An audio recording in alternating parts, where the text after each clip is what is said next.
यह अघोरी एक नागिन को कैद करके पाताल लोक में ले आता है, फिर अपनी दिव्य शक्तियों से उस पर हमला करने लगता है और उसे चोट पहुंचाने लगता है। लेकिन उस पाताल लोक में एक बड़ी सी नागिनों की देवी की मूर्ति थी, जिसके ऊपर स्वयं नागदेव विराजमान थे। तभी एक अनोखी शक्ति का आभास होता है। एक कलश के अंदर कुछ अजीब सी शक्ति का जन्म होता है। उसके बाद वह मूर्ति जीवित हो जाती है और अपना सिर घुमाने लगती है। उसके गले में विराजमान नागदेव भी जीवित हो जाते हैं। नागदेव देवी से आज्ञा लेकर तुरंत उस नागिन को बचाने के लिए जंगलों को चीरते हुए वहाँ आने लगते हैं। नागदेव को आते देख वह अघोरी अपनी शक्तियों से अपने चारों ओर एक दिव्य घेरा बना लेता है। इसलिए जब नागदेव नागिन को बचाने वहाँ पहुँचते हैं तो उस साधु के घेरे के अंदर नहीं जा पाते। यह देखकर अघोरी अहंकार में आकर जोर जोर से हंसने लगा है। उसी समय अघोरी का एक आदमी वहाँ पहुँच जाता है। उसे देखकर अघोरी कहता है, पीछे देखो। जैसे ही वह आदमी पीछे मुड़कर देखता है, उसके तोते उड़ जाते हैं। वहाँ नागदेव खड़े थे। इतना विशाल सांप देखकर वह आदमी बुरी तरह डर जाता है और डर के मारे नागदेव पर गोली चलाने लगता है। लेकिन नागदेव गुस्से में आ जाते हैं और उसी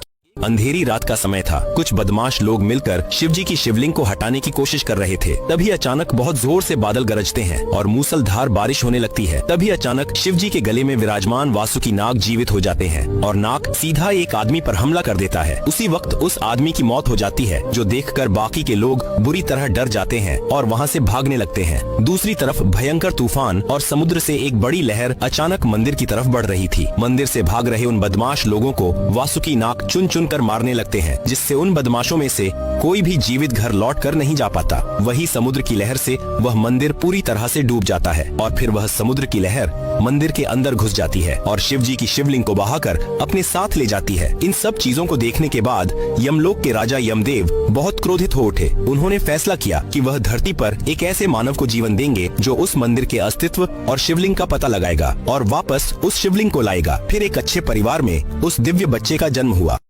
एक दिन एक पति पत्नी ने देखा कि एक नागिन अपने बच्चे के साथ अपने मुंह में फूल लिए जा रही है। वे हैरान होकर उसके पीछे पीछे चल पड़े। नागिन उन्हें घने जंगल में ले गई। वहाँ वे दोनों झाड़ियों को हटाते हुए आगे बढ़े तो सामने एक भव्य देवी माँ की प्रतिमा दिखाई दी। यह देखकर वे अत्यंत प्रसन्न हुए और हाथ जोड़कर देवी माँ के सामने खड़े हो गए। तभी उन्होंने देखा कि वही नागिन अपने बच्चे के साथ देवी माँ के चरणों में फूल अर्पित कर रही है। यह दृश्य देख पति पत्नी भावुक हो उठे और उन्होंने देवी माँ की सफाई कर उन्हें दूध और हल्दी से स्नान करवाकर प्रतिमा को शुद्ध किया। अगले दिन गाँव के कुछ लोग पेड़ के नीचे बैठे बातचीत कर रहे थे। तभी वही नागिन अपने बच्चे के साथ गांव से होते हुए गुजरी। इतने बड़े सांप को देखकर गांव वाले डर गए और लाठियां लेकर उसे मारने दौड़ पड़े। पति पत्नी ने गांव वालों को रोकने की कोशिश की, लेकिन नागिन अपने बच्चे के साथ इतनी तेजी से भाग गई कि कोई उसे पकड़ नहीं सका। बाद में जब पति पत्नी दोबारा देवी माँ की प्रतिमा के पास पहुँचे तो देखा कि वही अघोरी एक नागिन को तड़पा रहा था। तभी उसे बचाने वासुकी नाग स्वयं प्रकट हुए। वासुकी ने अघोरी के कवच को तोड़ने का प्रयास किया पर असफल रहे। अघोरी हंसते हुए पाताल लोक से अपनी राक्षसी सेना को बुलाता है। असंख्य राक्षस वासुकी नाग पर टूट पड़ते हैं, पर उनकी शक्ति भी वासुकी के आगे तिनके समान सिद्ध होती है। हार न मानते हुए अघोरी और भी प्रचंड शक्तियों को बुलाता है। यह देख वासुकी नाग अपने वास्तविक दिव्य रूप में प्रकट होते हैं। उनकी तेजस्विता देख चारों दिशाएं कांप उठती हैं। वासुकी ने अघोरी को अंतिम बार चेतावनी दी, पाप का त्याग कर क्षमा मांग ले। किंतु अहंकारी अघोरी राक्षसों के बल पर गर्व करता है और मना कर देता है। वासुकी नाग क्रोधित होकर भीषण प्रहार करते हैं, पर अघोरी निरंतर